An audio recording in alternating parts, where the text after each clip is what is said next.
Hush for once. It ends with dried, now wet rose petals stuck to my exposed, bristling flesh. The old of me still stuck to me, but a little less. She had told me today is a healing day, daughter, so I lit the candles. One a heart, one a lotus, one a clean fat pillar of white. Flaming, cleansing, releasing. The rain is almost silent the way it falls.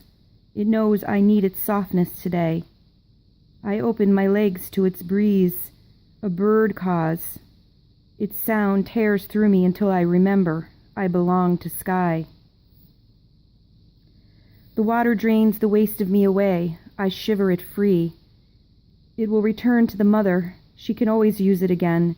She is a master recycler, unlike us. It started with a circle around my inner and outer pools. Everything begins and ends. We don't really die. And we know that. We are circles. Actually, we're more afraid of living than dying. Dying is easy. You just lay down with a good book and wait for the next chance. Living is hard. You got to put that book down and write your own. Amethyst, quartz, rocks, and shells thrown to the bottom of me. I tried to hold them in my hands, outstretched, evoking their powers. I kept dropping them. And she said, "Let them go. Let it all go now. Don't you finally want to let it go? Therein lies the true power." They tried to kill my tree, cut its arms off. Now there will be no hugs for me. You're not supposed to scream like death has come when a tree is trimmed. I know I'm not the same woman anymore. I felt that tree's unnecessary loss in my witch heart. You see, when I walked into that tree, I was healed. I felt its branches move to embrace my every loss. In my own backyard lived a tree that loved me unconditionally. Two women walking never did that for me. I saw them, they didn't see me. I felt near nothing, and I knew it was over. The beginning of the true me is what caused that, you see. I am infected with a red-hot anger at not being loved. It throbs, bloodshot, in my right eye. It has me not seeing straight or clear. Don't you ever wonder if you're justified in the betrayal you feel?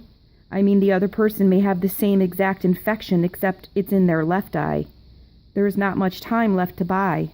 When will we ever see eye to eye? Oh, but Goddess, she just says hush. Hush for once. Burn that crystal under the flame. Purify it so it can have a clean container to take and hold your pain. Lay it on your naked heart. It's warm, and it sears me open. I cry. I cry, and I cry, and I cry.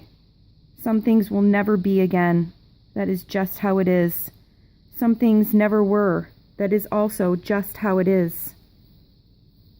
The evergreen pine candle slides from the tub. It's a sign into the waters of my healing to be extinguished. The light comes and goes, yet you can always search the murky depths for the green of you. Light it again. There are still so many beautiful things to behold. Even dead leaves have a lot to say. We should all lay in their decay and listen. I don't mean when they are changing, still vibrant. I mean when they are nearer to mulch. They will speak more intelligent than any human you know. I have completely released the need for life, they sing. I've done my duty. It wasn't even a struggle. Now I lay in piles of peace. The next round of me will do better. Oh, that's me talking nonsense, not the trees. The trees speak purity. There is nothing fragile about them. They complete the cycle without ever needing a wine to get through it. I broke my promise to myself 3 times this week. One for the maiden, one for the mother, once for the crone of me. Nature doesn't go back, so why do I? Is it really more challenging to be human than it is to be the earth? I mean, she just gives and gives and gives. We are so hard on each other. We are so hard on her. What are we doing? Why do we act like spoiled children wanting more? It's easier to be a heroine who doesn't leave the house. No fires here to douse. I can create my own mother within myself, and I have. Now she's telling me to mother the others with my wings. We are born to be firewalkers of sorts, smoke and light distillers, divine pillars of strength. By the time my crystal and candle baptism is over, I'm nearly healed. I can feel the shift inside me because I asked and allowed it with earnest pleas, prayers that became permissions. But by the damp of the evening I regress. I blow smoke whistles at the Monopoly House out across the way. None of our lives are perfect, I think. There is sun and rain in the same cloud some days. My book went to Paris today, and I stayed home and molted, ripened, then passed away. But what about tomorrow? The portal of my woman hips may open wide again to accept the coolness of purple prism healing. Everyone will not always love you like you do, but you can. You can love yourself home again.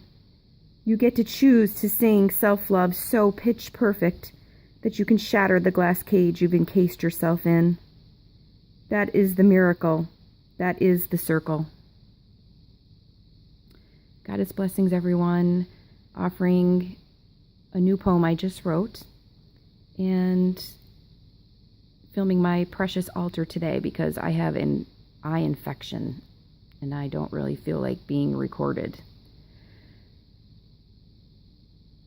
If you would like to purchase some of my poetry, I have my first book out now. It's called Crowned, Becoming the Woman of My Dreams. The Missing Things Were Goddess Wings, Poems, Prayers, and Love Letters. And it is available on Amazon. You can search it under my name, Sherry Sharp, or you can go to my Etsy store, www.dreamalittledesigns.com, and order it there, and I will send you a signed copy. I hope you all have a beautiful weekend. The moon is going to be waxing, and I wish you many goddess blessings.